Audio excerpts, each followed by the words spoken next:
Hey, everybody. Thank you for being here to discover the paranormal with All Out Paranormal. Tonight is going to be a great night. I have a special co-host that's going to be with me. I'll bring her up in just a minute. And I have an awesome guest. I got to meet her when I was in South Carolina. I got to do some investigations with her. Amazing lady. She's awesome. We're going to have a great time. Been a usual week. Things are going good. Getting stuff ready for our Paracon this October. And it's a fundraiser Paracon that we're doing for the Haunted YMCA. I think the last count, we have 58 vendors that we have signed up. And for our first Paracon, this is just amazing. It's overwhelming. All the people that have responded. It's going to be great because Aaron G. Thompson will be there, as well as Nick from 28 Days Haunted. I knew Aaron before the G, as I tell everybody, and he hates that. But anyway, Ghost Crier, we've been friends for a long time. We have just a huge list of people that are going to be there, a huge list of vendors, and it's going to be an amazing day. And like I said, all the proceeds will be going to Lisa Viner, the owner of the old Haunted YMCA. And it's an amazing place to investigate.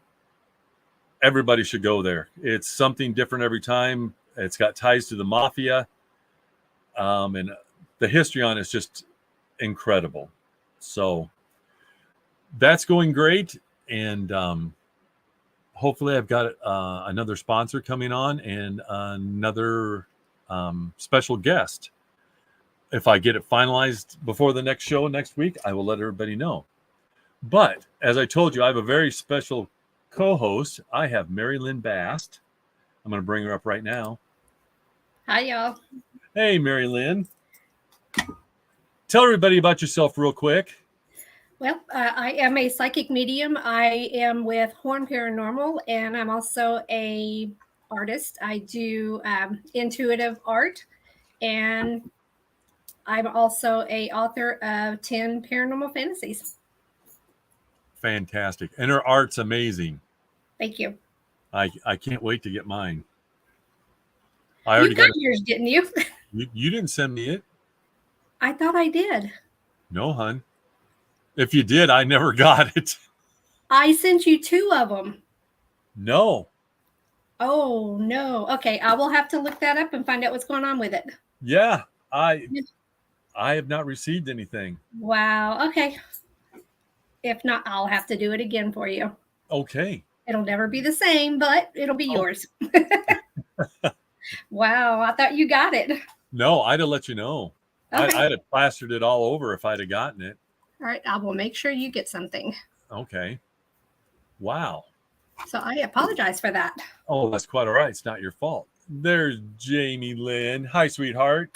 Good to have you with us. She will be at the Paracon. That'll be fun, having Jamie Lynn there too. So I'm going to bring up our guest. She's absolutely incredible, Larissa Rex, and I'll bring her up now. I'm not going to wait any longer. And here she comes. There she is, Larissa. Thank you for that lovely introduction. You're very welcome. You're very deserving of it. Thank you. How are you? I'm tired. Tired. From what you've been telling me, thank you for being on the show as much as you've got going on and everything. I mean, I really appreciate it. No, thank you for having me. You're my buddy. I wasn't going to miss your show. I'm not going to miss yours either. I can't wait. I'm next month, the 20-something. I'll be on your show. Oh, yeah, that's right. See, I don't even know. I've been trying to keep them straight because there's a couple I forgot. I didn't write down that I was on. Yeah, I forgot. You know, and I get a thing like half an hour. Are you ready for the show? What show? Oh, crap. Yes, I am. I didn't forget. I'll be right there. Oh, geez. Yeah, I'm exhausted. I can't remember everything. I'm trying. You need a personal assistant? I have like a bunch, but they're not really helping too much. They're confused too. Everybody's in a state of confusion all the time. Oh man. Oh my goodness. Yeah. Oh, if you would let everybody know a little bit about you and what you do, and then we'll go from there. Sure. So, I am the founder of PARA, Palmerton Area Research Alliance. We are based out of Palmerton, Pennsylvania, and we've been around since 2020. I have been investigating. I actually began my journey investigating in 2012, but my brother died a little bit after I started investigating, and that kind of shut me down. Well, it did shut me down for quite a minute. I am a psychic medium. I have all the clairs, and I was born this way, but after he died, it was too much. And then in 2020, I founded High Spirits of Palmerton Paranormal, which is now rebranded and known as Para. And in 2022, I founded Third Eye Event Productions. And the first thing that we did with Third Eye Event Productions was we partnered with Waldorf Estate of Fear, Angela Moyer, and we organized the Hell House Paracon, which I have coming up September 9th. We have coming up September 9th. And then Third Eye also does a ton of other events. We work with a lot of different special guests and celebrities. And we had our first event in January, and we've been going nonstop since. So that's a little bit about, I come from Brooklyn, and I'm retired from the Army. Like that's a nut. Like that's the nut. And I have a bunch of kids, and I can't keep track of them. So, that's me. Well, first thing I want to say is thank you for your service. Yes. Thank you. I hear you're also a veteran. I put in my time, put it that way. After 31 years, I finally just walked in and threw my paperwork down and said, enough's enough. I'm done. You lasted longer than me. And it was all basically the story as my ex-father-in-law told me I was too fat and too stupid to get into law enforcement. What? So I took it personally and went in and went through the academy and did it for 31 years. Yes, Kandi can't make the show tonight, sweetheart. And next week, she won't be here either because she's going on vacation, her and her husband. Kandi is one of the members of All Out Paranormal, and she hosts the shows with me. And but she's watching. She's sending her love. And let's see, who did I forget? Anybody? Dennis Small says, she's all right. Hi, Dennis. Dennis is my buddy. And Rev Maddie, good evening, Mary Lynn and Rex. Good evening to you. Thank you for being here and joining us. It's very laid back. I don't get too serious about anything unless it comes to that. I know the time that we had in South Carolina was a blast. It'll forever be in my heart. Me too. It was so much fun. It was. It was. You couldn't have been with two crazier people either, could you? No. So, Mary Lynn, let me tell you how I met this guy, since it is so laid back. So my last name is Rex, right? And here's Rex. So Brandon Cooper, who I met from doing the USS Salem, he volunteered to do the USS Salem. He's a veteran as well, Marine Corps veteran.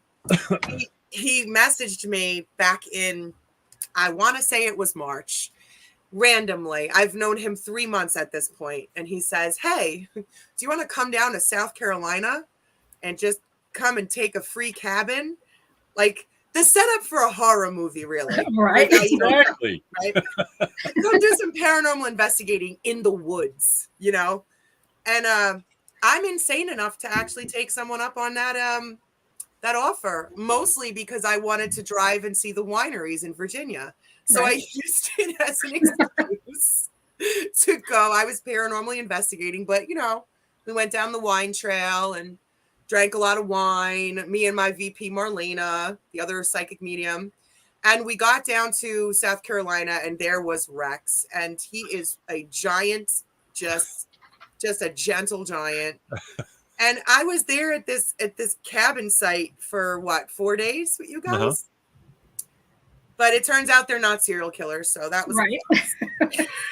Well, that's good. But we investigated. We had such a good time too. It was a lot of fun. It was a lot of fun. I hate to see it after end. the Haggard Mill or before? It was after the Mill Paracon. Yeah, it was actually right after Mill Paracon, like maybe 2 weeks. Yeah, because that's where I actually met Brandon and met Rex for just a minute. I think I was still in the truck. Yes. Brandon is a hot mess. I just want you to know. He's just one walking hot mess. But we investigated again at Shawnee in June last month, not too long ago. Nice. Actually, it's only like 2 weeks. Yeah, it wasn't that long ago. No. So that's how I met these guys. Okay. And look she's not even scarred for life. Right? Not yet. It takes so much more than this. She hasn't hung around with the both of us long enough yet. Right? I think 4 days at a cabin is enough. It wasn't boring though. No, not at all. No. It's so funny because my name is Rex Allen and her husband's name is Alan Rex. Oh, that's funny. You know, and I've never met anybody with the last name of Rex. Right. Hell, I barely met anybody in my 58 years on this earth, another Rex. So we call I don't call Alan Rex, but so many people call him Rex. His nickname is Sexy Rexy. That's what I got named before I even got to the Paracon. Right. Here's your name tag. And she hands it to me. It's Katie Stafford. Because we had our name tags and it was on a little lanyard, So you'd let go of it and it was like the old set of key things. It was like on a chain, you'd let it go and it'd come back up. So she hands it to me and she goes, he told me to put this. And it says, Human Sexy Rexy, the Dragon Slayer. And it's stuck. We'll be doing shows and oh my God, he won't let it go. You're talking Brandon did that to you, Brandon? Are you shocked? No, absolutely no, I wasn't. The thing that shocked me was so funny. The day I flew in, I'm at the airport, and so I text him, "Hey, I'm inside, waiting to get my luggage." So he comes in. I'm sitting down, and there's like 100 people waiting to get their luggage. I'm just sitting there, and I see him over there. So I whistle, and I've got a whistle that's ear piercing and extremely loud. Everybody turns and looks when I whistled and looking at me. Well, he turns, he starts walking towards me. I get up, and it's so funny. The closer I got to him, the bigger his eyes got, because I don't think he knew I was big, but not that big, because he kept going, my God, I didn't think you were going to stop standing up. But the look on his face, when his eyes were that big around, laughing my ass off when I got up to him. It was just hilarious. I'll never forget that. So how tall are you, Rex? 6'7". 6'7", okay. He's ridiculously tall. I'm tall, and he's taller than me. You are tall. So my husband or my ex-husband was 6'7", and I'm only 5'3", so you can imagine there. Jeez. Yep. How tall is your wife, Rex? What? How tall are you, hon? 5'7"3/4", right? Jeez. She's not that, but that's not short. That's average. So yes. Yeah, that's average. That's good. My youngest son is taller than I am. Oh, geez. Yeah, he's 6'8", and about this big around. Wow. Yeah, he's got hands like a spider monkey. I mean, I don't have that big of hands for as big as I am. I bet his fingers are probably that much longer than mine. Wow. Yeah, he's got just these monstrous hands. And we both wear the same size shoe. Jeez. My son's only 13 years old, and he's already my height. I'm 5'10", so he's going to be up there. Yep. Yeah, I think my daughter is 5'8". He doesn't have big hands. He has a big mouth to go with it. To match his feet. To match his feet. Yeah. That's good. Oh, my goodness. Tell us how you got into the paranormal. Well, seeing the dead people, that was the first thing. Help me out here, Marilyn. How old were you? About 2 years old. Okay. I was 4 when my mom realized. Yeah, my mom didn't realize till I was in my 30s that I wasn't out of my mind.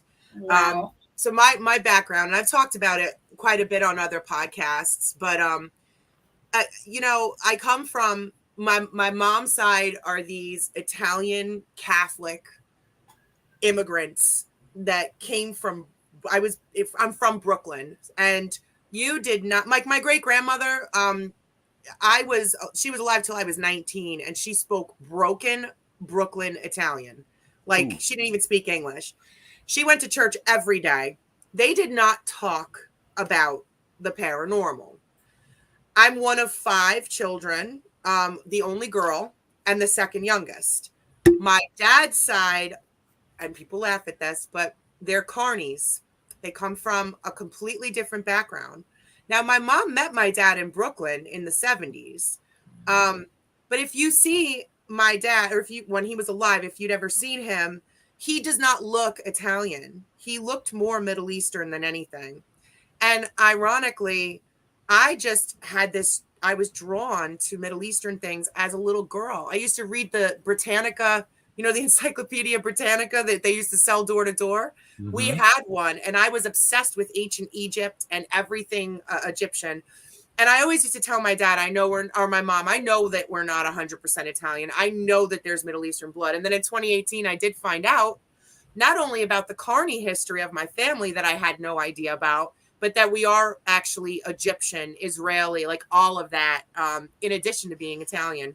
So that's interesting.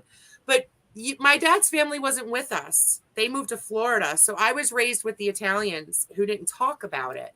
So I used to see things, hear things, know things. I slept walk. I used to just terrify my mother, terrify her. And it wasn't until I was older that I think they started to take me seriously, but it was still, don't talk about it. Maybe it'll go away. Well, it didn't go away. So I went in the Army, and in the Army, you don't tell people that you see the dead because they put you in the brig. So I did, or in the mental hospital. But I didn't tell anybody about it. But I was terrified for the entire time I was there because the barracks are filled with spirits. Like, it's just, forget it. And then when I got out of the military and I came here to Pennsylvania, I lived in Easton, and I lived in the oldest, one of the oldest buildings in Easton, Pennsylvania. And it was a historic site. It was a bakery, the first bakery in the city. My dumb self had no idea. I just threw a dart and landed in Easton, and I went and rented a house, and this is what I rented. It was across the street from a graveyard at this beautiful Catholic cemetery. I know, I laugh too when I think about it. But I had all these kids and these animals, and you know what? I don't understand homeowners, but you can't have pets. Like, what is that about? So it was really hard finding a place anyway that would take my cats and my dog. Mm-hmm. So I landed on this place, and I am telling you the truth. I legit thought I'd be okay. I wasn't even there 48 hours, and there was activity. So fast forward, I meet my husband, and I had all this activity that just was ramping up in my house. Now I had my daughter was going through puberty, the older one. Now she's telling me she's been seeing dead people since she's like 2, which we're not shocked, right? It's usually genetic. My little one was a baby at the time. She was telling me about people she was seeing that weren't there. So I met my husband, and I said, I'm just going to tell you, I see dead people. And he actually didn't run. He was like, "Oh, really? Do you see them now?" And I'm like, But so you knew he was a keeper when you said he that. was He wouldn't run I'm away. telling you, I was like, I'm not hiding it. I hid it from my other husband. I'm not hiding it. So, Right. but he stayed, and then COVID, we got married, and then COVID hit. During COVID, we were only married 3 months, and we realized very quickly that we were going to kill each other if we didn't find something to do. So yeah, we started ghost hunting, and we did start in cemeteries, which I've said many times I don't do that anymore. I didn't really, not really thinking too much when I was doing that. But COVID ended. We had a team. We started our team and everything, and that's kind of how it all started. And you love It's every long, I minute of know. it. Well, it's just a very, there's so much. And then we did, I'll tell you, I don't know if any of you have ever heard the EVP we caught, but we caught an EVP during COVID. We went and investigated this place called Brinton Lodge. Have you guys ever heard of it? Brinton Lodge? Mm-mm. Okay, so the Revolution, it was one of the first meeting places where they secretly met to overthrow the king. That's how old this place is. We have an EVP of a British man, and he says, "Pip, pip, and cheerio." And it's clear it's a Class A. And that was like the pivotal moment, I think, in our team, because we were only 4 people at that time, where we were like, okay, this stuff's real. Like this, like, I'm not insane. This is a real thing that's happening around us. And it just kind of went from there. So how many people do you have on your team now? Okay, so we have only one person from the original HSPP crew is still remaining. And then we have a total of 15 or 16 members. So the thing with having our team is when we created Third Eye, we realized it got big very quickly, which I'm lucky about.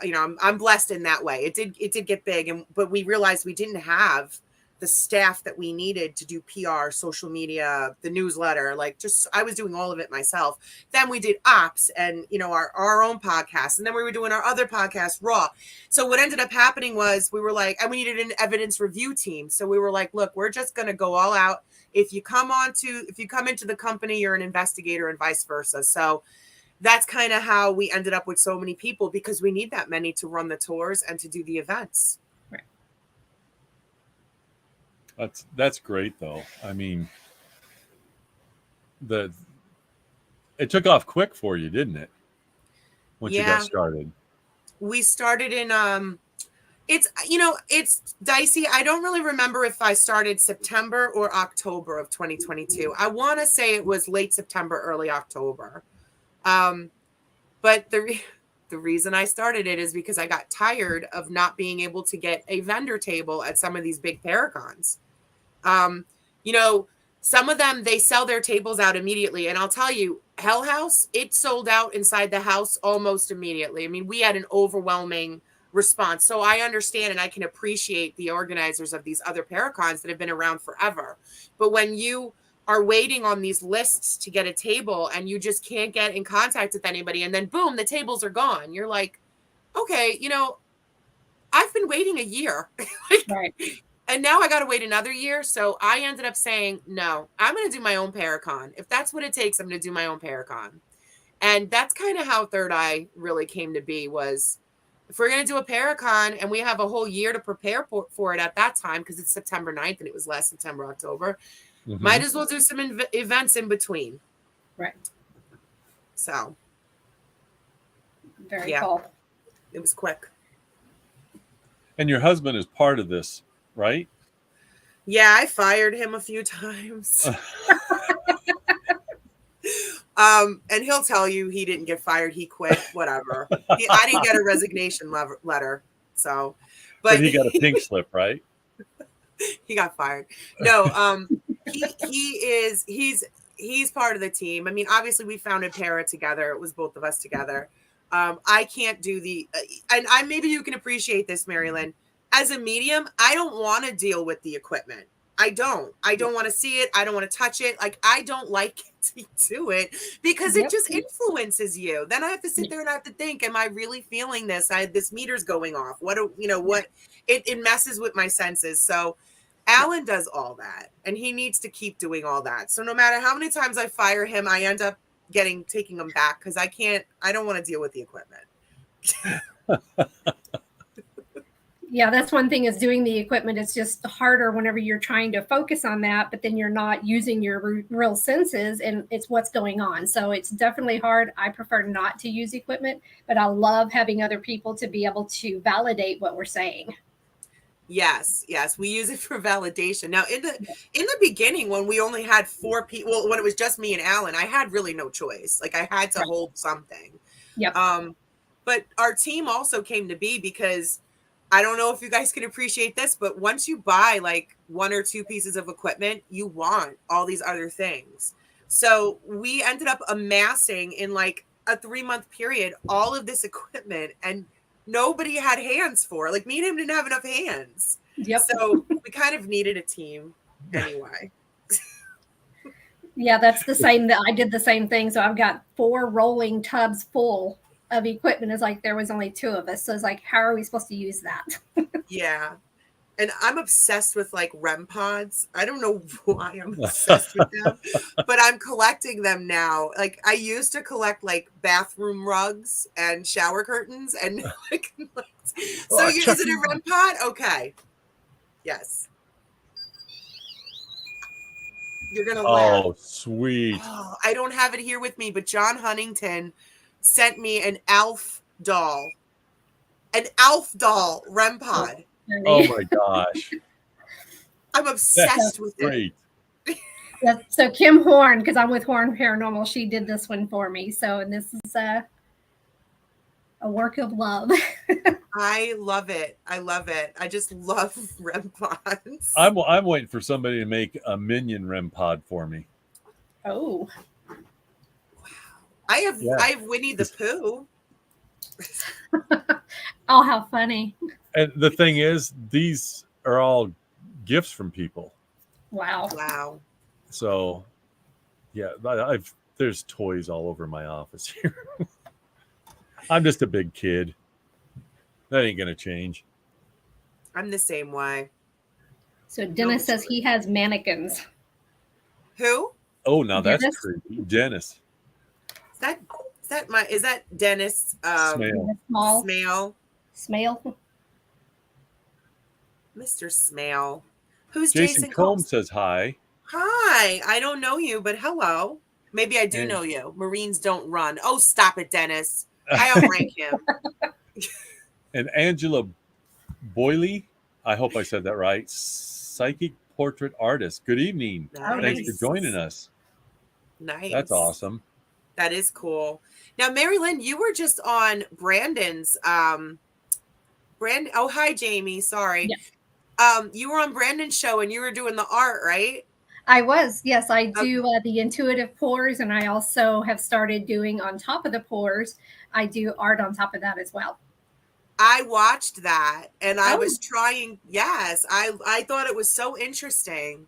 Okay. I love doing that. It's just connecting with people, and they choose the colors, and then you see so many different things in it, and even just seeing it on the camera does not do it justice. So when you get it in person, it looks really cool. Wow. Yeah, I definitely was. I was intrigued by that. I don't have an art bone in my body. So my husband says he doesn't either, but I got him in and doing some pours, and he's like, I could actually do that, but he won't try it again. my oldest daughter, she's 17. She's also a medium. She's very strong medium. She draws for us. Nice. Yeah, I don't know where she got that gift from. It's not me. Yeah, my husband was trying to draw a stick figure the other day. He couldn't even get that straight. So he's like, I'm done. No. Not at all. I laugh thinking at of myself trying to draw something. I can't even describe things to draw them. Oh, no. I'm like, it's a person. I Right. It has eyes. Yeah. There you Well, go. look. Oh, that's good. One of the things that I do on the show is, what is your biggest oh shit moment in the paranormal for you? There's a lot, honestly. I had quite a few experiences I had one very frightening one at my house that happened when I lived in the house across from the cemetery. But I don't really like to talk about that too much. It was very, very terrifying. That's understandable. Yeah, and I don't, I can't even really peg one down, to be honest with you. Like, do you mean an oh shit moment where I was scared? That, or it doesn't have to be a scary one, or one that just surprised you or was funny. I got a funny one for you. Okay. Hey, I know this guy, Alan Rex Jr. Alan Rex. That's Hey, my thanks for husband. joining us. He's not fired right now, so he's supportive. Oh, there you go. I'm totally kidding. Hi, Alan. So the one I was going to tell you about was when we first started investigating back in 2021, in the spring of 2021. This woman down in Palmerton asked us to come down to her house. She was turns out she's a psychic medium. Okay. And I'm going to tell you right now, I meet these clients and so many times they're gifted and that's what's going on. And it's just like, I'm like, don't you know, but they don't know, or they're in denial or whatever it might be. So she was one of them. And she's actually a very close friend of mine too. And she came on the team for a little bit, but health stuff, she had to leave. Long story short, we go out there for an investigation and she has these dogs that do not shut up. When I tell you they bark incessantly, I love animals, love them. I can't do the little dog bark. I can't. And I definitely can't do it when I'm trying to investigate your house. No. So I was walking around. I walked in and she's like, my dogs, they're always being picked on. You could see something's going after my dogs. And I'm listening and walking around and I'm like, there's a guy here who does not like your dogs. Like, I'm thinking this to myself. I'm like, I keep hearing these damn dogs. So I tell her and I'm like, I have a feeling it's your animals. And she's like, I don't give a shit. She's like, my animals are staying here. These ghosts got to go. And I'm like, okay. So I leave out an EVP recorder and I did not think we were going to get anything. I'm going to tell you, because of the barking. But right in between the barks upstairs, you hear a male say, those effing dogs.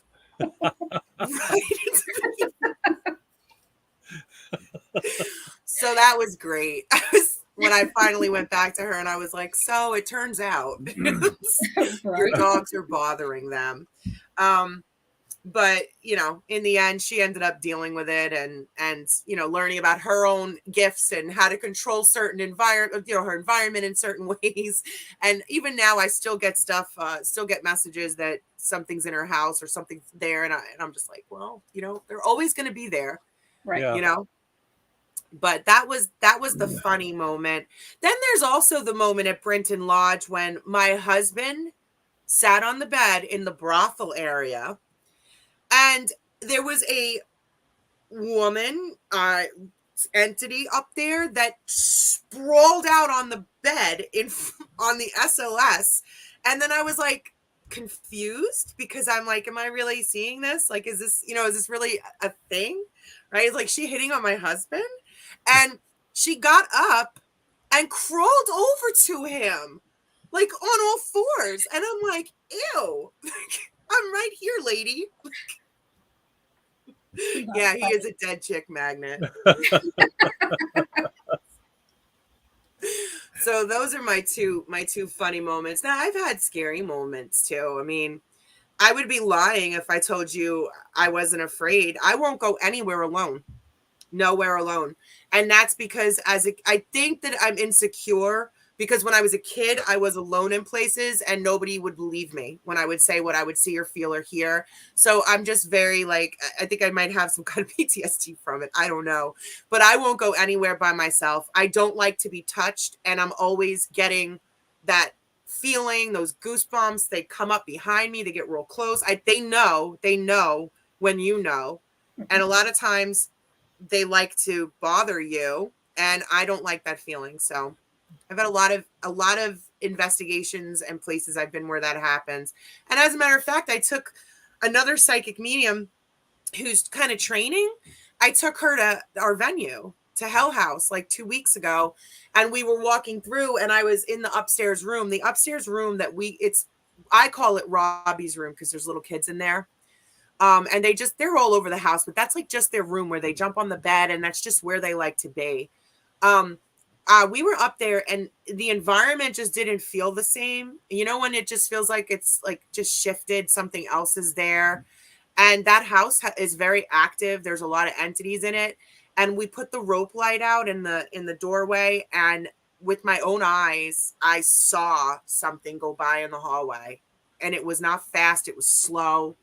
And I was sweating. Like, I was legit sweating. I was like, I'm uncomfortable. This is scary. And when we left the house, I said to the other medium, I said, did you know I was terrified upstairs? Like, I couldn't even move. I was that scared. She's like, no, you're really good at hiding it. Like, I would have peed myself. If she would have left me, I would have not run out of there. I would have just peed because I was scared.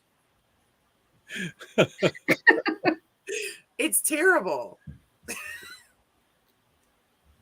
That would, it's true. A lot of people,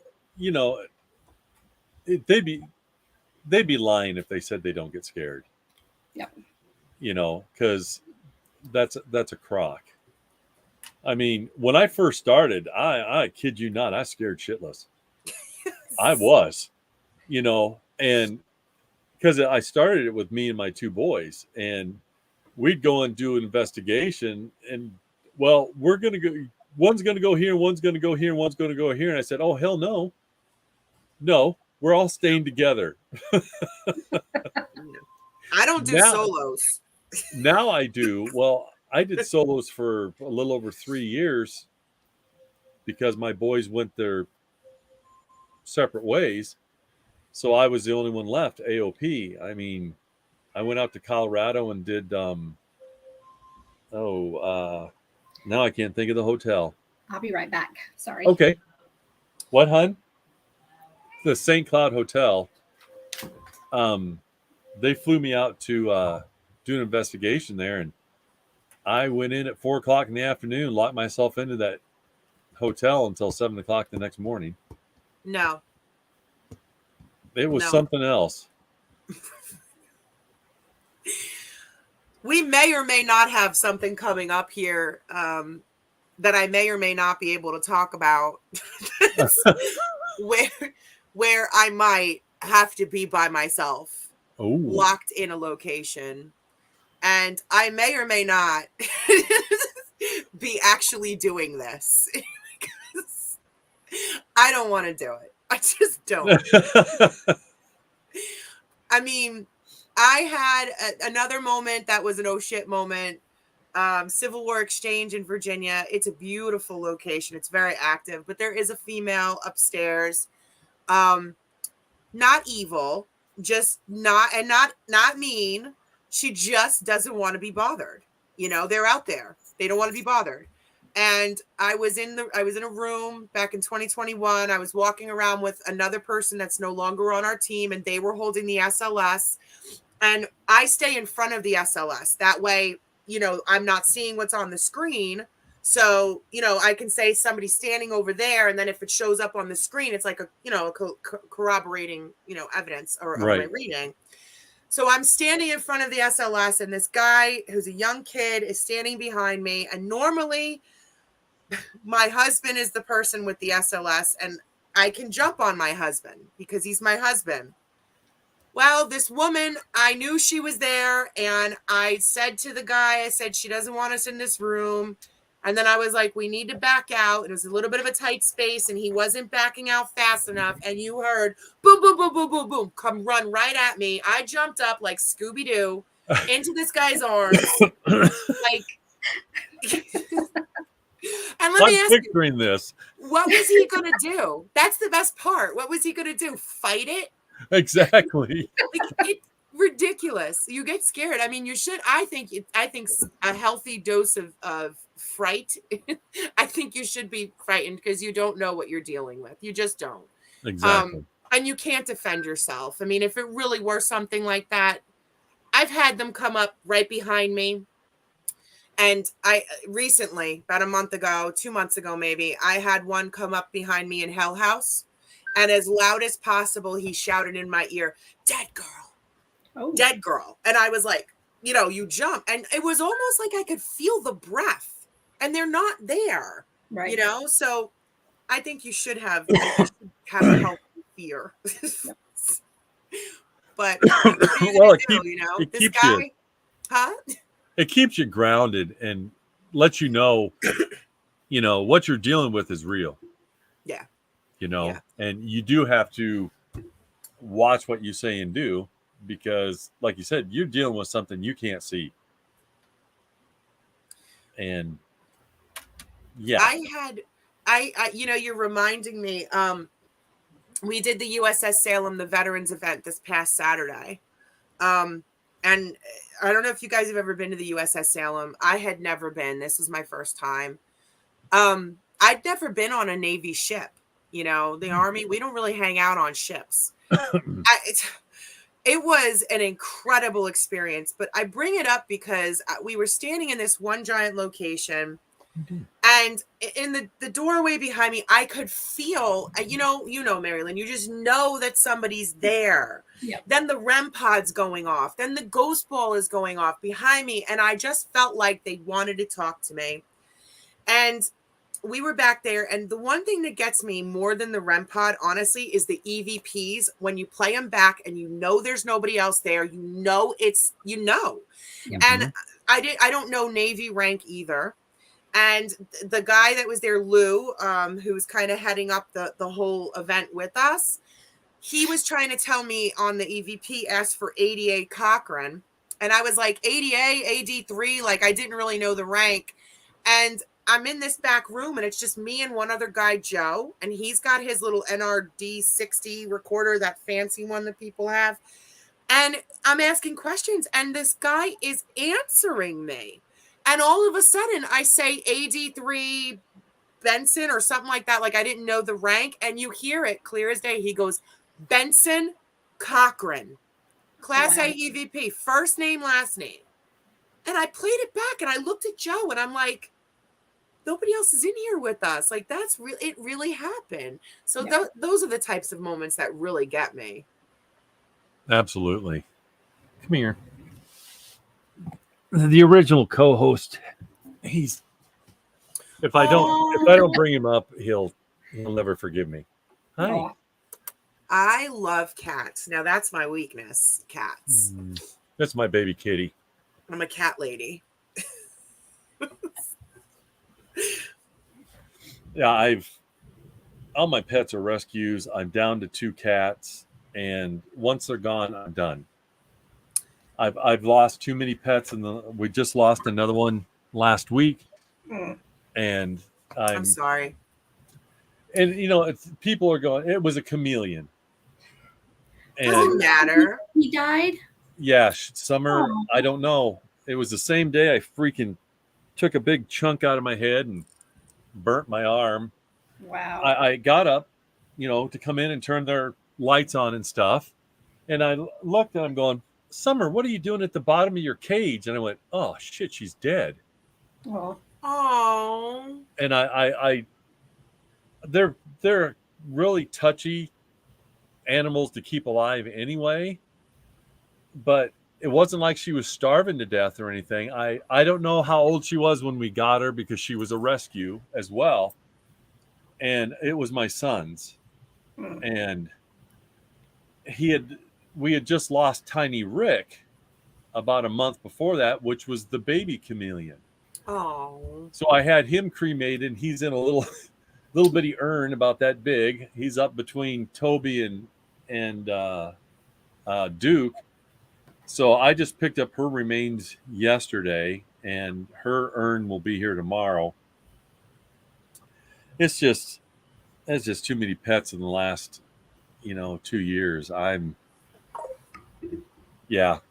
And everybody goes, "Oh, you need another dog." No, I don't. I do not. I'm not going through that again.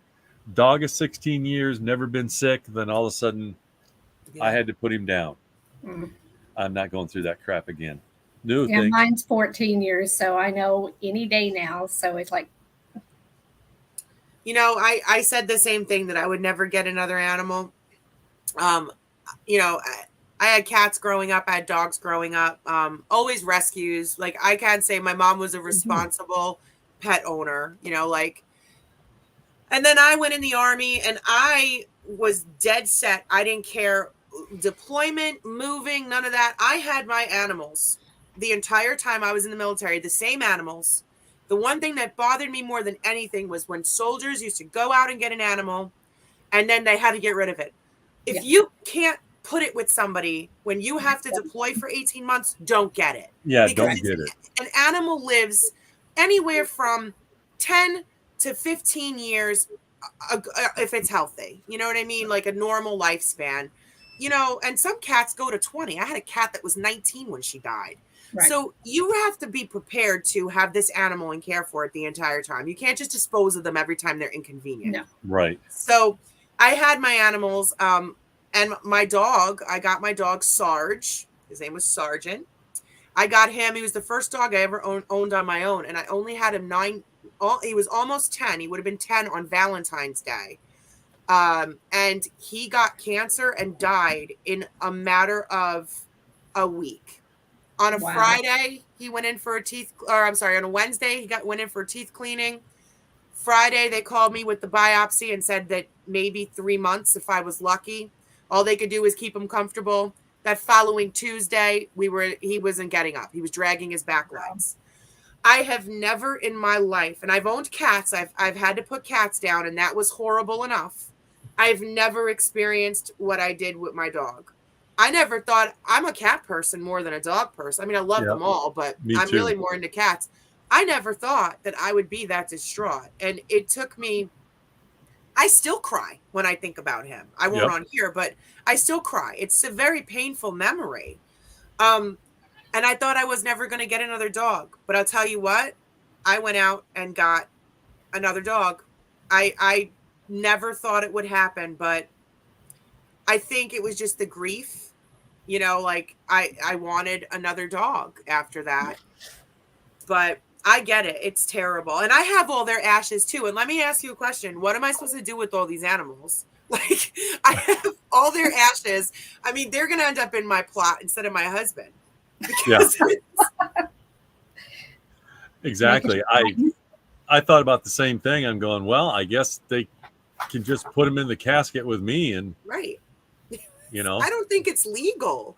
I don't know that that's legal to do that. I'd have to check. I don't know either, because, again, that's a civil matter, which, of course, I didn't deal with that when I was in law enforcement. So I'd have to check into that.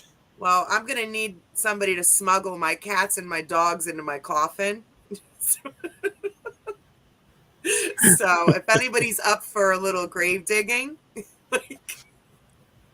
that's not illegal at all. No. I may or may not be asking you to commit a federal offense. No, I'm just kidding. I'll get someone to do it. Baby kitties, because when I got him, he was in bad shape, and it cost a lot of money to keep that little shit alive. And I call him somebody's science experiment gone wrong, because he is the weirdest animal I have ever owned. Your cat? Yeah. He's weird. I swear to God, he's an alien. I kid you not. He is so strange. I have a cat that is Sorry, I gotta mute my phone. It's not gonna stop going off. It's okay. I have a cat that is between 13 and 15 years. We don't know because he was a rescue. So I'm thinking I think he's probably 14 or 15, right? And he is a serial killer. You have an alien, I have a serial killer. Cats, animals, they're supposed to be out there, hunting to eat, not for pleasure. My cat kills for pleasure. And he wants to. And it's not normal. Anything he does is not normal. But I think that the craziest thing I've seen him do recently is our mice. I'm not a big fan of killing mice, but I also don't want to live with them. So the exterminator comes around and they do the rodenticide, the quickest way, okay? Not the glue traps, the quickest way. I don't want to see it. I don't know. I guess the exterminator came out and it was the beginning of spring. And so the animals were looking for places to go. And here's this mouse, and the mouse was clearly going to die and it fell off the retaining wall. Well, my cat now knows that that's where the mice come out to fall and die. So he goes over to the retaining wall. It saves him a whole hunting trip. He just sits there and he waits for them to fall over. He's the laziest, fattest serial killer I've ever seen. It's almost a stalker. He's not right. That's funny. And I just took him to the vet because he walks around and he yells for no reason. So, you take him because you want to make sure they're not sick, right? They're not, they're communicating. So I take him to the vet. She's like, no, he's just senile. And I'm like, so what does that mean? Right? That's great. Like, what is this mean? Yeah, like, with dementia. Right? So I have this senile cat, and listen, he has some form of dementia, which is not funny, where he forgets that there's another cat in the house, and now all of a sudden he's beating the shit out of this other cat. Oh no. You'll just hear him go, like he'll cry, and then he'll just jump and start hitting the other cat for no reason. Like, it's just crazy. That's funny. Oh my God. Yeah. That sounds like mine. He goes in the basement and he sounds like a female cat in heat. Oh no. What's he doing? And it echoes throughout the entire house. And I just want to kill him. And then he'll run for no reason. He just starts running from the basement into the living room, kills imaginary shit, then runs back out, loses his balance you can hear him lose his balance in the kitchen and slide and fall into shit and run down the bottom of the stairs and sit down there and howl like I'm the one that pushed him over when he was running. Oh, animals are something That's else. funny. It's never a dull And moment. he picks on that 16-year-old cat. He bites her in the ass. She'll be walking, then all of a sudden he just appears from nowhere and he bites her right in the ass. I'm going, what the hell is wrong with you? That's hilarious. That's hilarious. He's a talker.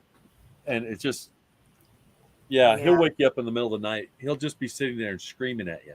Oh geez. Mm-hmm. I can't do that. I can't listen to the middle of the night crying. Yep. And he's got all these different meows that he does. It's just, he's an alien. I swear to God. Pretty soon he's going to start doing the clicking thing. Oh no. You watch. Oh then the mother ship's going to show up over my house or something like that. That's what's going to happen. There's a show for you. Oh my God. Alien cats. So my dog is just a normal dog, I guess. I'm his world. So no matter where I'm at, he's right wherever I'm at. So You're lucky. You got a normal animal. yep. Pray for the rest of us. Yes. Right? Now, you said you could only be on an hour, correct, Larissa? Yeah. My son's baseball game got pushed back to, it's raining outside too. So I have a little bit of time. Okay. If just let us know, hey, I'm done. See ya. No, I gotta go when his game doesn't start. So they pushed his game back. They're 13. 13, mind you. They pushed this kid's game back to 8:30 at night. Oh, wow. Oh, for the love of God. I mean, you know, like I want to go at 8:30 at night and sit there for 2 hours. Right. Exactly. Oh, my They don't God. think about us. No, you're exactly all. right. So wait till football season starts. I'll have no life. None. Oh, my gosh. And I'm not a sports mom. I'm not. Well, you don't think you are, but apparently you are. Apparently, right? I go to every sports game grumpy. I don't know what they're doing. I don't understand when the umpire yells things. Umpire. I don't even know how to say the word. It's He close yells, enough. He grunts and he points. I don't know what he's saying. People don't want to tell me what he's saying because it's annoying. So eventually I just stop asking questions. And then I don't even know who won. Like 9 times out of 10. Oh, my goodness. But, you know, if you didn't go, you'd be kicking yourself for the rest of your life because you didn't go. I know. I have 2 boys and 2 girls. The oldest is off to college, the boy. He was a wrestler. My life was consumed with wrestling. And now I have the other one. My life is consumed with baseball, football, wrestling, whatever he feels like this week, he's going to be the MVP of. What do your daughters do? Huh? What do your daughters do? Try me. That's their sport. That's their sport. I love that answer. Yeah. My oldest daughter is my miniature human. My daughters really are my mini me's. Except the youngest one is pleasant because she hasn't gone through puberty yet. So she's so, sweet. The oldest one is very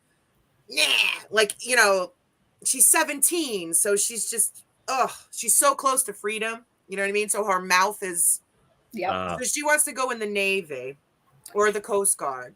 So that's what she's got going on. She doesn't play sports. Her biggest sport is running to the refrigerator. Oh, that's to see what carbs I put in there. That's right. Avoiding vegetables. She's definitely the MVP of that game. But she draws. She's an artist, and she does the college classes for she's in high school. She's gonna be a senior, but she's been doing like the half-day college classes for graphic design. Mm-hmm. So that's what she does. And then the little one, we tried everything. Basketball, soccer, dance, you name it. We put her in dance, and she had a whole routine, and she got in front of the audience, and she just stood there and twirled. Hundreds of dollars, and she just stood and twirled in her dress. And afterwards I said, what, honey, it was very nice, it was a really nice recital, but you had all these classes and you were supposed to do a special dance. And she said, oh no, mommy, I just like changing my dress. So she just like changing into costumes. Out of the mouths of babes, huh? That's funny. Brutal honesty. So now she's going to be doing. Earlier today, she reprimanded me. I get reprimanded by my 7-year-old. She reprimanded me because Michael's going to go to wrestling camp, and she wanted to know when she was going to camp. Like it was a very big social injustice in my house, and my son has such a big friggin' mouth. Like I said, to match his hands and his feet. He reminds me of a defense lawyer. That's who he reminds me of. You could be talking to the other 2 kids who he may not even be on good terms with. And here comes defense attorney Michael from his bedroom shouting all the injustices that he has heard and all the ways to make it right. And you're just like, what are you doing? Go back on your computer. Don't you have something else to do? So I got lectured by the 7-year-old about how she doesn't get to go to camp. So now I got suckered into pony camp. Oh no. Oh my goodness. Yeah, it's not hard to sucker me as a mom. It's not hard. All you have to do is make me feel bad. They know. That's funny. Yeah. The life of a parent.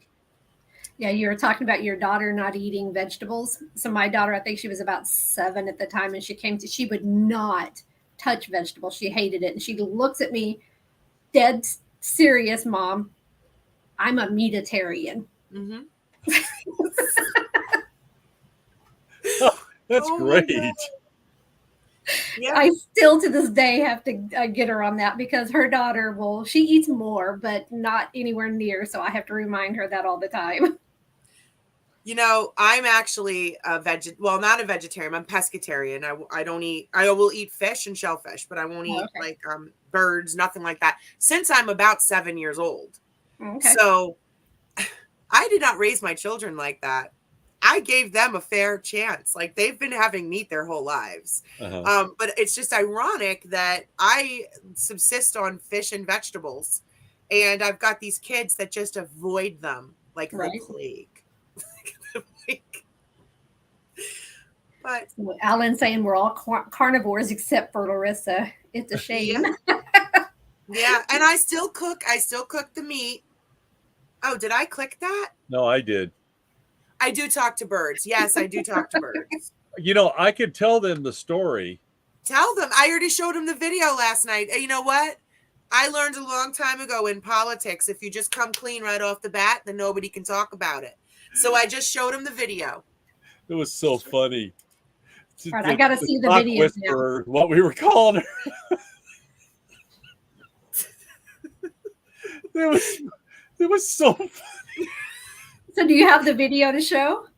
I have the video. You want the video? Sure. Yes, absolutely. That would be funny. Present video file. Oh, geez. Here we go. Let me get you this video. Okay. I've got... All right, there's two. Rex, you didn't see the second one. No, I just seen one. You did not see the one where I actually am talking to turkeys. Oh, no. No, I missed out on that one. Yep, I have to find it though. Download. Yeah, I don't know how to use my computer. This is why I need a team. Are they talking? Oh, he could send them to you. Oh, okay. Yeah, send them to me. Thanks so much, Dennis. Oh, no. Always can rely on Dennis. Let me see if it's this one here.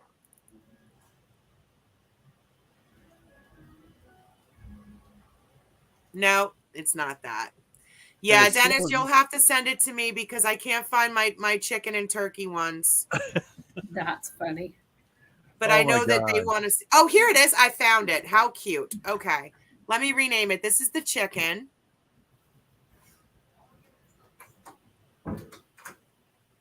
All right.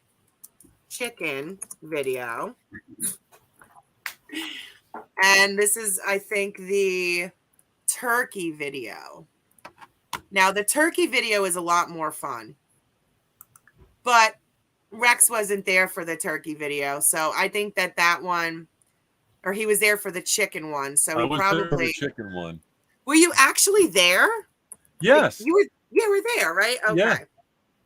So because I'm gonna we went to the mill to show you around, but everything was locked up and there was nobody there to let us in.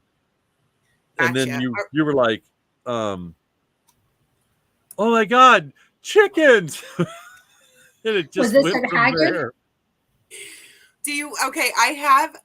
This was what then? Was it at Haggard Mill? Yeah.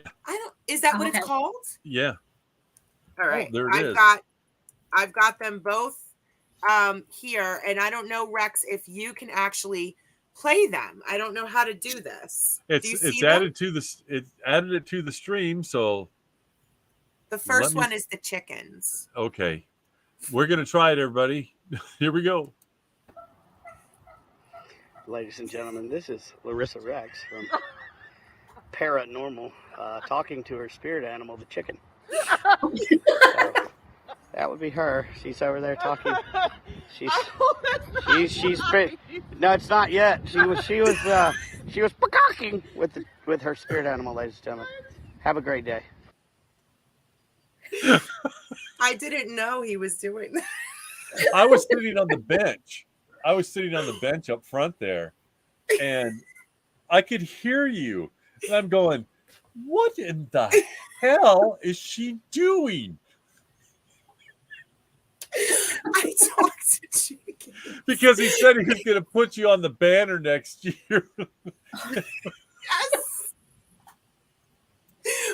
Poultry paranormal. Yes. So, and Larissa, the question is, do they talk back? So in the next video, I want you to listen. They talk back to me. They do. I'm going to bring it up right now.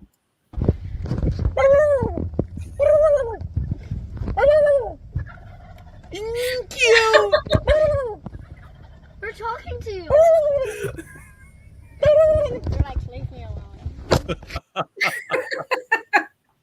Fantastic. No, I didn't see that one. My kid, do you hear my 7-year-old? They're talking to you like it's normal. It's not normal. Oh my God. This is your husband said this. The funniest part was last night's broadcast when you showed the turkey one, the captions being shown.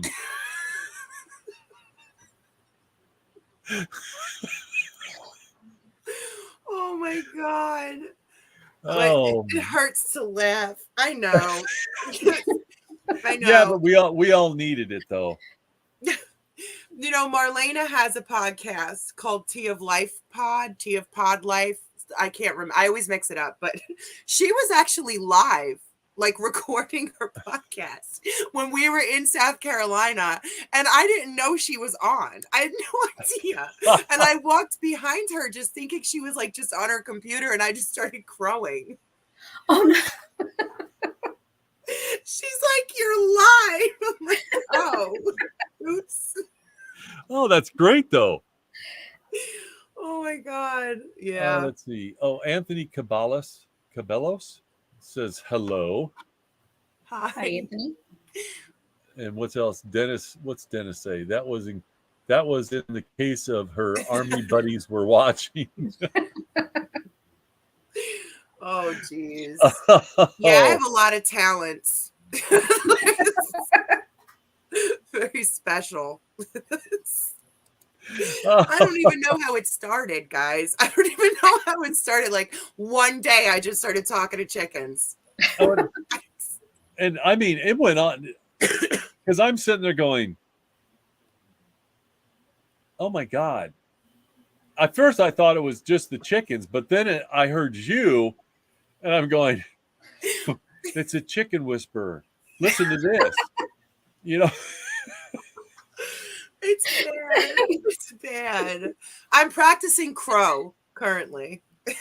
well, you're expanding, you know. Brandon's gonna put me on that banner next year. I'm telling you. He better. Come watch Larissa talk to birds. Yes, Larissa Rex, the bird whisperer.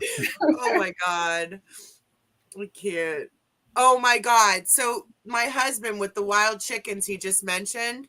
So do you know in St. Thomas and St. John, they had like these hurricanes, and when they had the hurricanes, the chickens got out and they never corralled them all up. So they're still running around the island.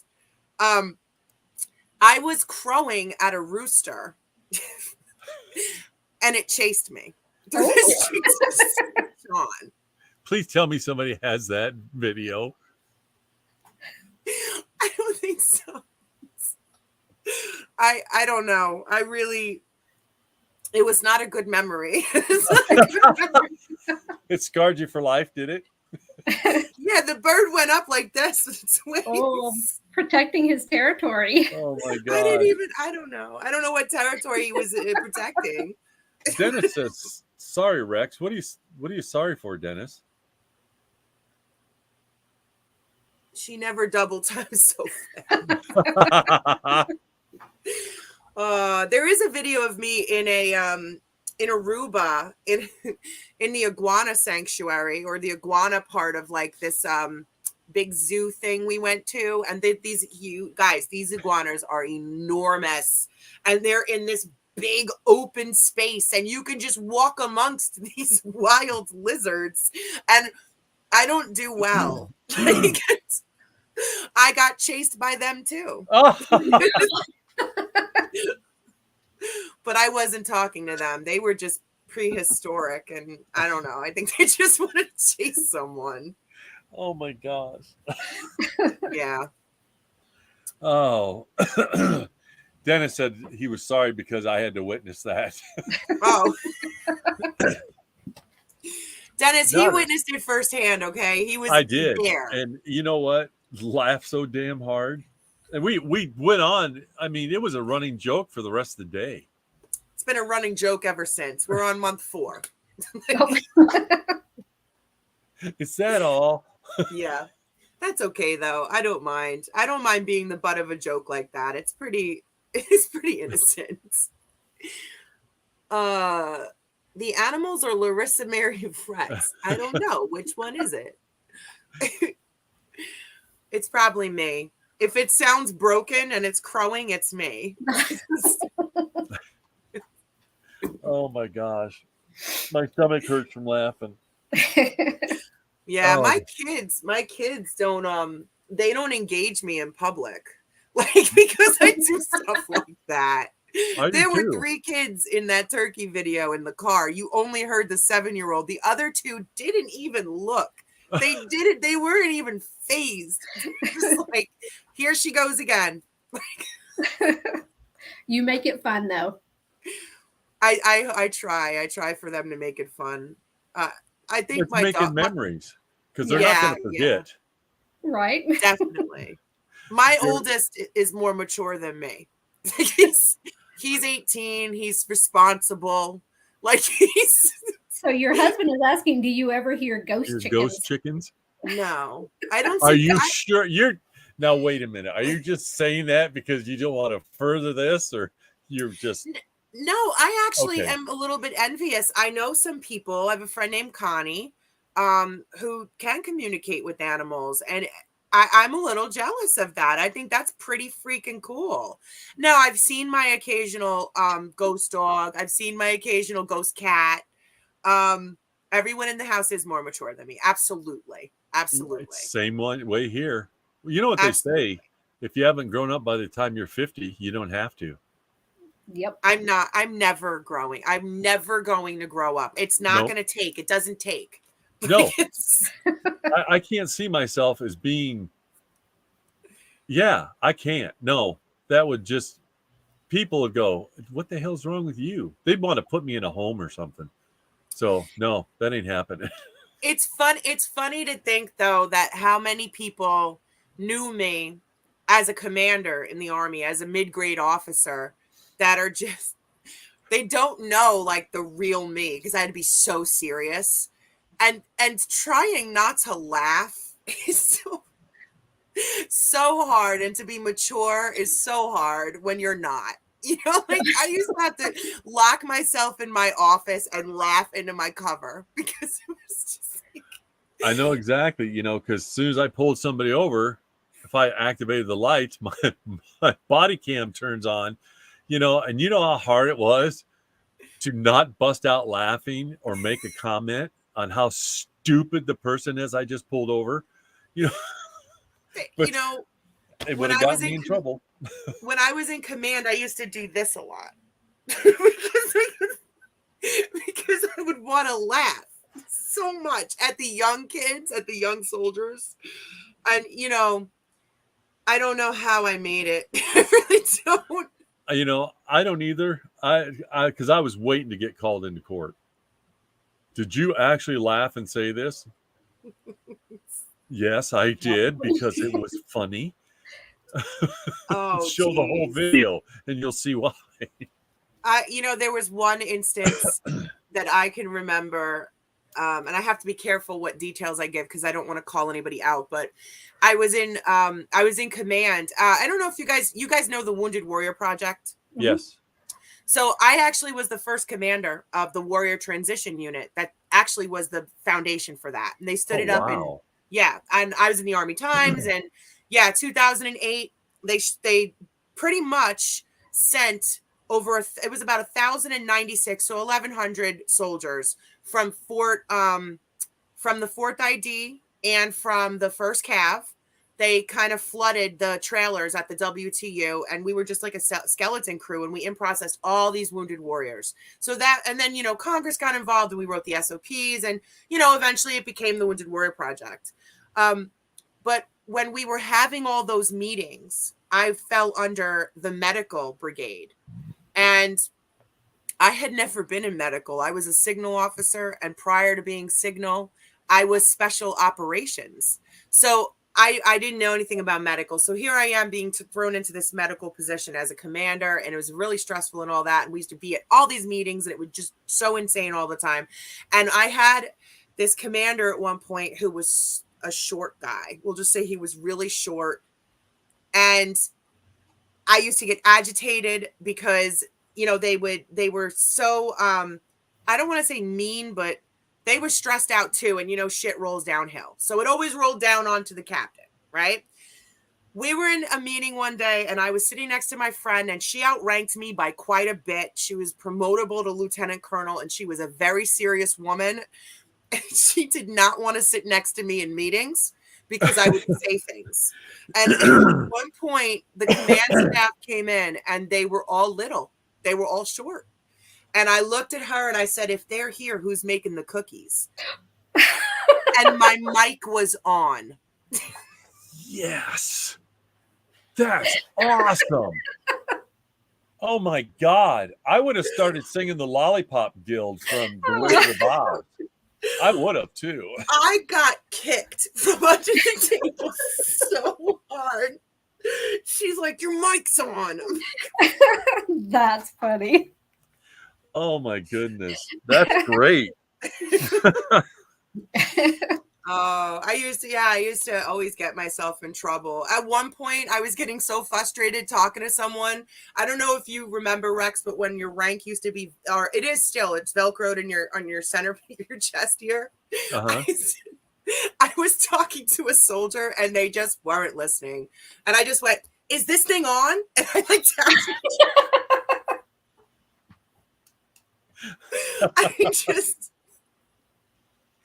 Yeah, it was very hard to be serious a lot. It was. I mean, I had an individual I worked with. I'm not going to say her name or anything, but she was just abrasive and very abrasive towards me because she didn't like the way I was. There's a time to be serious, and if there's a time to be serious, I'll be serious. But if I find something funny, I'm going to let everybody know. So one day she's just carrying on and on and on. There was a bunch of us standing around. I was just getting ready to go 42 for the day. My shift's almost over. So she's just been bashing me for the last hour. So I turned around and looked at her. I said, "Hey, how's that lawsuit coming?" And she looks at me and she goes, "What do you mean lawsuit?" I said, "The one you have against the city for building the sidewalks too close to your ass." Oh my God. Oh my God. She didn't think it was funny, but everybody else lost it. She never gave me any crap after that. I would have laughed so hard. I got her to quit. Oh my God. See, in the Army, we don't get to quit. We just have to put up with it. Oh, she never gave me any crap again after that because she knew that I was going to come up with something and everybody's going to think it was funny and she was going to be embarrassed to beat hell. So she didn't want to play that game anymore. Oh my God. Yeah, I miss it sometimes. I miss the military. To show you what my ex-sheriff was an absolute turd, and I'll tell anybody that. All he cared about was him and what the public thought about him. He didn't give a crap about any of us. I mean, not at all. So when after I retired, we got a new sheriff, Scott Bazinski, good friend of mine, Buzzy. And so I decided to stop down and see him, I don't know, about a year after I'd retired. So I'm sitting in there talking to the new sheriff, Buzzy. And he goes, "Would you ever think about coming back?" I said, you know what? Yeah, on these terms. And I said, you being sheriff can do this. I'm going to come back with all my seniority. I want to come back at the same benefits I left with. I want to come back at a higher pay. My rank is still the same. I work during the week and have weekends off. I said, you being the sheriff can implement that and bring me back. So he was sitting there and he goes, yeah, that'd be great. If I can get that done, would you come back? I looked at him and said, oh, hell no, I ain't coming back and working here. He goes, I should have known you were going to pull some crap like that. Oh my God. There's no way. Yeah. I wouldn't go back. I'm done. You can't go back. You know what I miss about it is the camaraderie. You know, like I miss those things. I miss being with people that are like you. You know, they share your values. You know, they're, for the most part. I mean, there's always your people that don't, but for the most part, you know, they share, you know, we're all trained with the same values, the same morals. So I do miss that. But I'll tell you, the transition to civilian life was very, very difficult for me. Very difficult. I grew up in the Army. I was 17 when I went in. Right. So I grew up in that environment. Yeah, I was so ready to be out of it. You know, I even 6 months early for retirement because I was done. I couldn't take working somewhere where you were nothing. You know, and I'm older than my sheriff, and I've been doing this a lot longer than my sheriff, and I was done. Now the first year and a half, I was fine, but the last year and a half, it's a lot more difficult on me than I expected it to be. You know, because there was something every single day. You know, there was always something, and I didn't think it would hit me. I really didn't, because it was I left on such bad terms, I guess. But anyway, that's just becoming a downer. Never mind. Anyway. No. I appreciate it. I do, because I feel the same way. But you know what? Everything has its season, you know. That happened for a reason. And I think we talked about this in South Carolina, right? There's something else for you. Just like there was something else for me. Yeah, because look what happened after I got back and met, you know, all you incredible people, you, Mary Lynn, you, Larissa, you know, Latrina. I mean, I have my first book published a month after I got home. Wow. Of my artwork. I was going to say, do I know your book? You're talking about artwork book. Okay. I thought you wrote like a book. No, it's the only thing that's written in there is the acknowledgement page and the dedication. Then on the back, Litriana, she wrote the bio. I did not. She makes me out to be superhuman almost, what she wrote. I'm blessed that she wrote that, but I can't write about myself. I mean, what am I supposed to say? You know, if you get into it too much, then you're an egotistical prick, you know, and that's not me. But the whole back of the book is what she wrote. And I'm thankful for it. And it just out of the blue. I mean, I had done the illustrations for her book, 2 books. And then all of a sudden she's talking to her publisher, and her publisher wanted to do a book of my art. This was on a Tuesday, mind you. So I said, when is the deadline? She goes, Friday. Oh my God. So luckily 99% of what I'd had already done. And so let me see if I've got a picture of it or not. I should. And I have the book, and it's beautiful artwork. There it is. That's the cover. It's pretty. Yeah, I have a bunch of drawings from Rex. I a have lot of them. people do now. I just did that Yes. one for her. Yes, I have it in my collection. My collection of future stars that have signed something for me. Being an artist, though, if it stays true to form, they're not going to be worth anything till after I'm dead.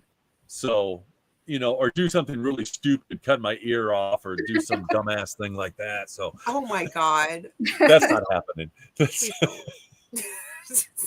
I can give you the next book that I'm putting out. If you like, I'll let everybody know.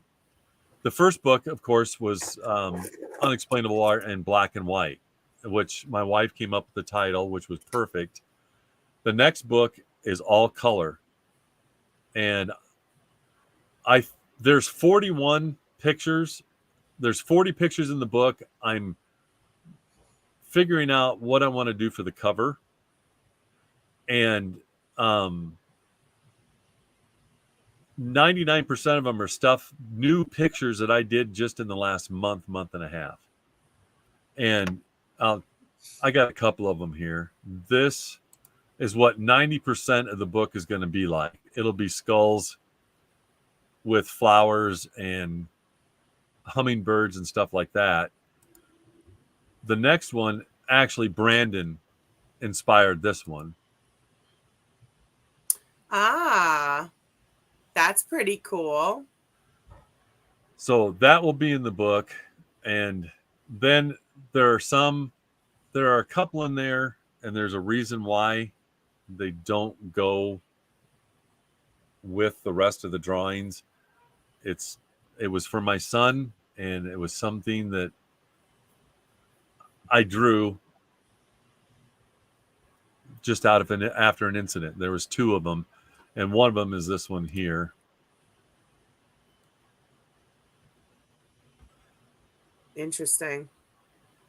I don't have the other one. The other one is like a tree that's holding the moon. Oh, that's cool. I may have it. I should. I got like 900 pictures of my drawings on my phone. So is it hard to publish a book? Because I have one that I'm writing right now about the phenomenon that happens at Hell House, what I think that is behind it and whatnot. And I'm just curious, like when you go to publish it, can you self-publish it? And is it hard to do that? You can self-publish it, yes. Okay. I didn't. My publisher only takes 30%, which is pretty cheap. You can get my book on Amazon, but after my publisher takes her cut and Amazon takes their cut, I get $2 a book. Yep. I haven't made enough money to even get anything from Amazon yet. So I sell them. And then if you buy them from me, then they're personalized. Yep. And it's $15. That covers everything. I personalize it and I send it straight out to them. But yeah, I just did it that way because I didn't have to worry about anything. Everything they go over it.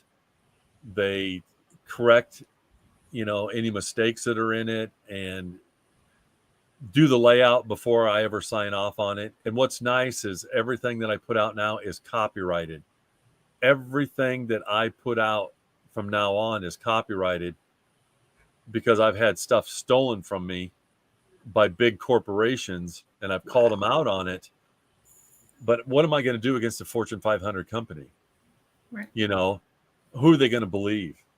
Even though I've got the proof that I did this way before they did, it isn't going to happen anymore. And that's another reason I went and did it, because it's all copyrighted.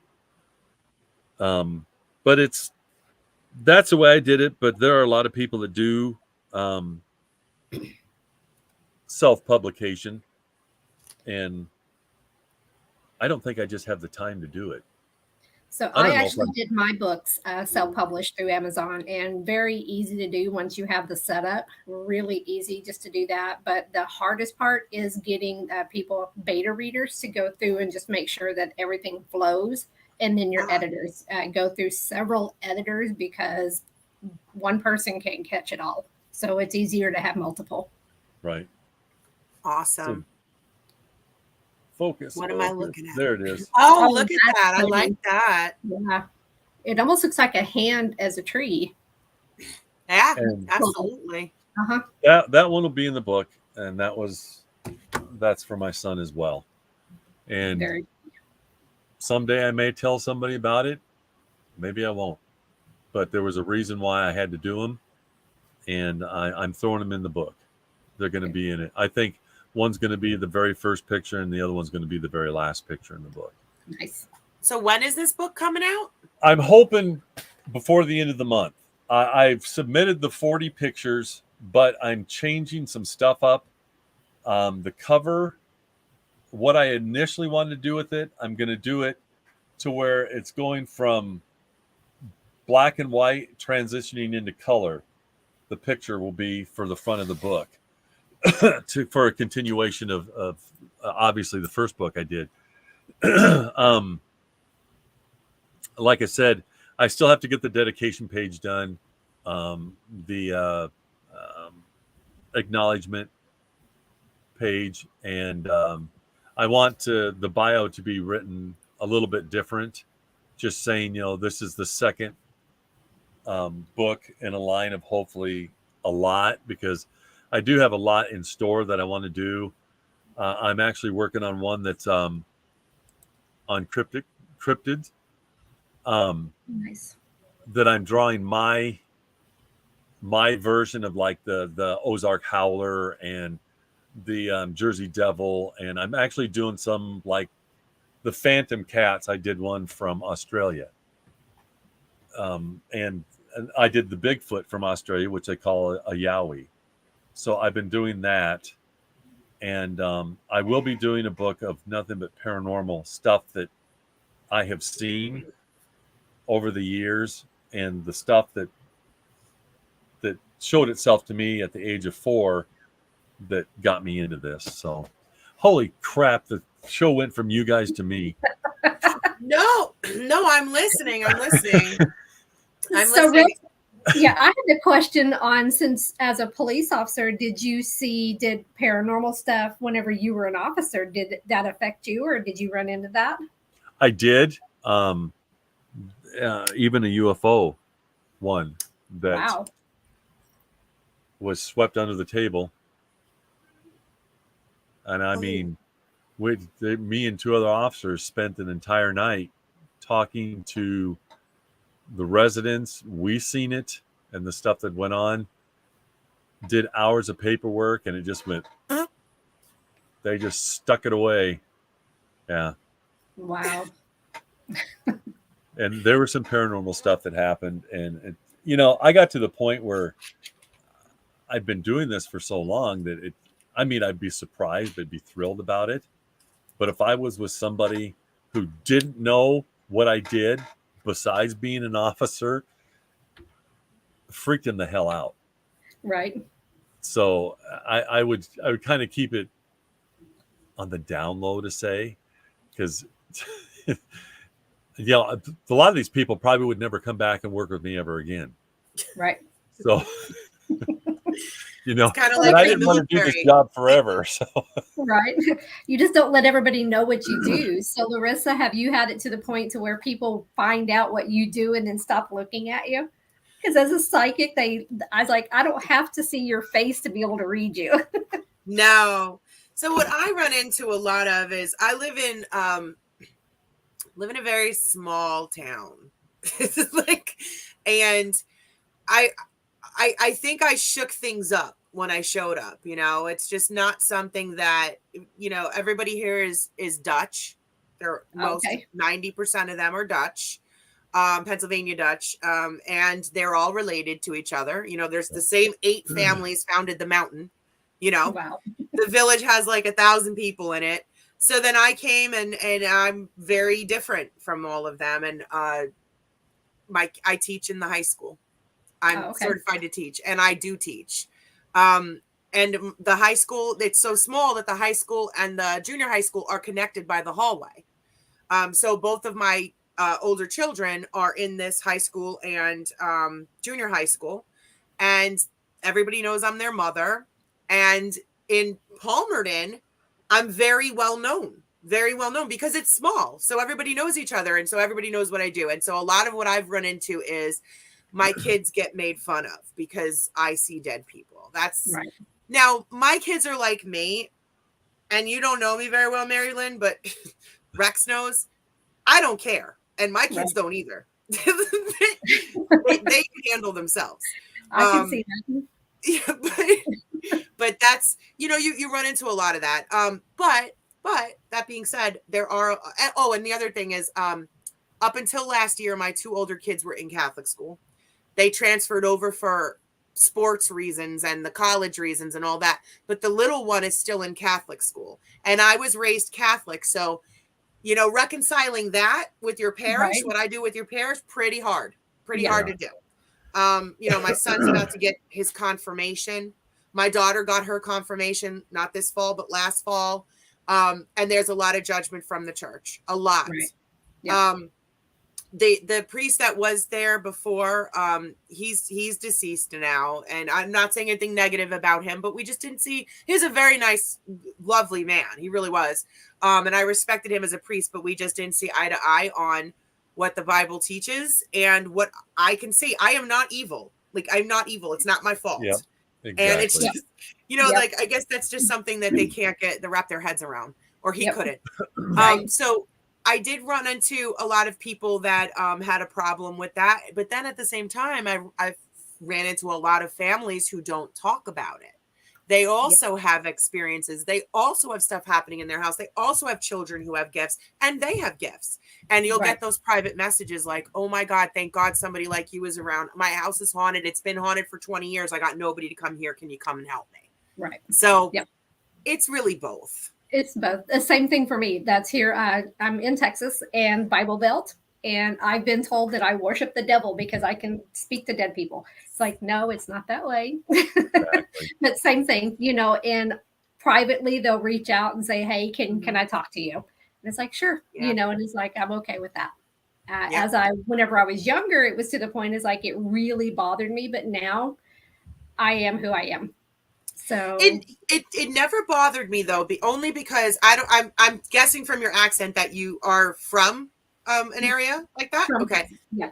I come from Brooklyn, huge melting pot with so many different beliefs that even if my mother didn't believe me, I went to school with kids who had their parents believed it. And, not everybody was a strict Italian Catholic, so you heard other stories and there was a lot more tolerance. So as a kid, I didn't have the support, but I didn't have the making fun of.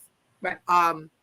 It's more as an adult, and it's funny to me. Like, I think it's hilarious. Why pick, if you don't believe in it, then don't believe in it. Move along. Right. Nobody told you to. Just walk away. Yep. Disengage.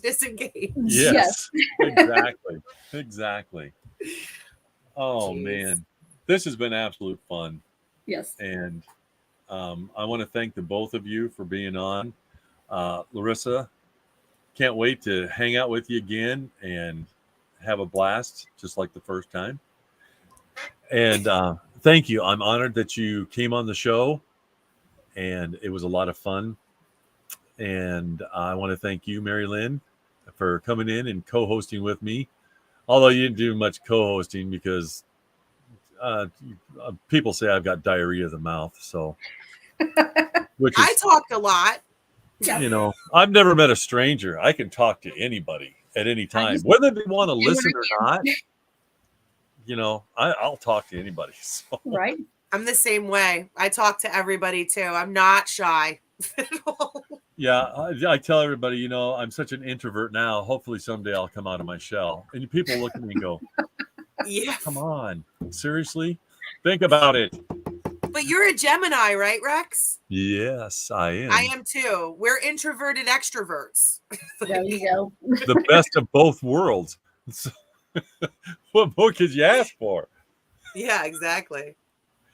So, thank you for having me. I had a great time. Anytime.